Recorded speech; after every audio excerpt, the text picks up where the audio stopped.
hammerFall gravity-powered electric generator project. Basically, we have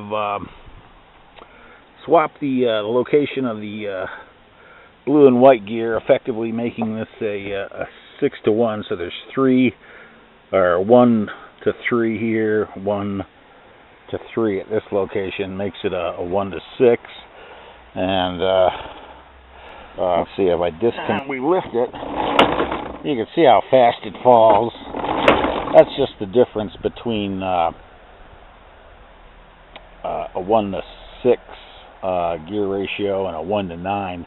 That extra 3 on the ratio made a big difference. So what I did was I shorted out 2 of the permanent magnet 3-phased alternator leads, so they're shorted out, and you can see how it slows down the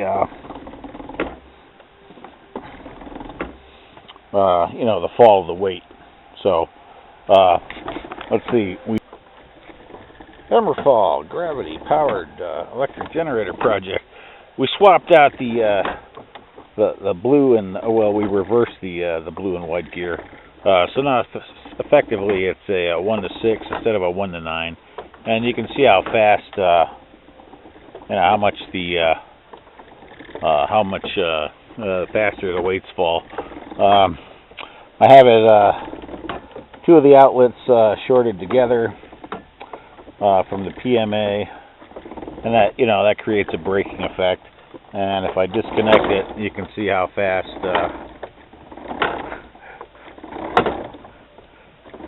it falls. So before it breaks itself, we'll turn it off. So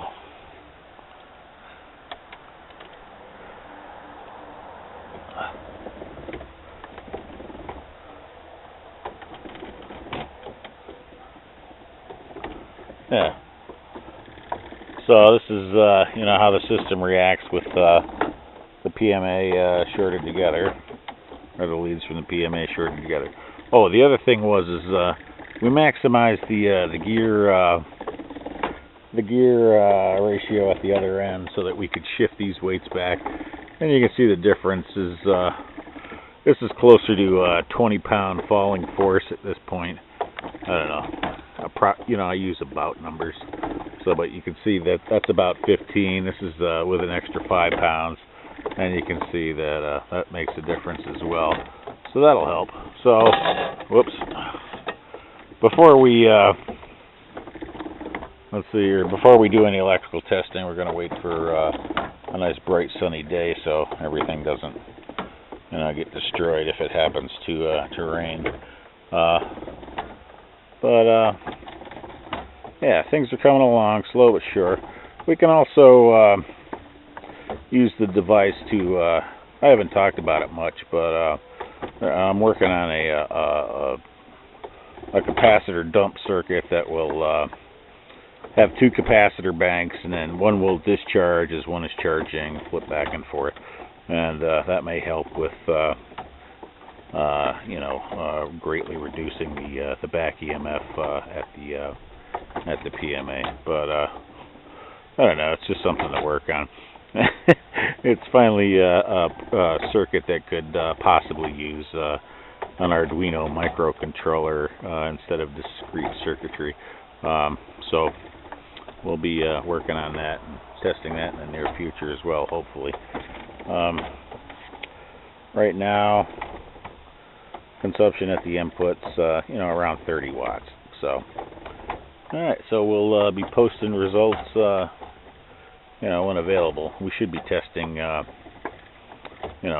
resistive load with the pulse width modulator in the near future.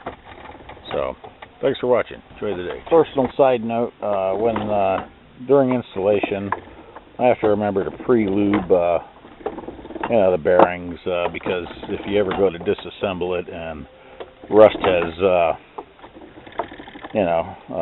happened on the shaft, man, I just wasted half a day trying to get one of these off a rusted shaft. So that's just a side note for fabrication if anybody else tries to and I'll duplicate something like this. Anyways, enjoy the day. Cheers.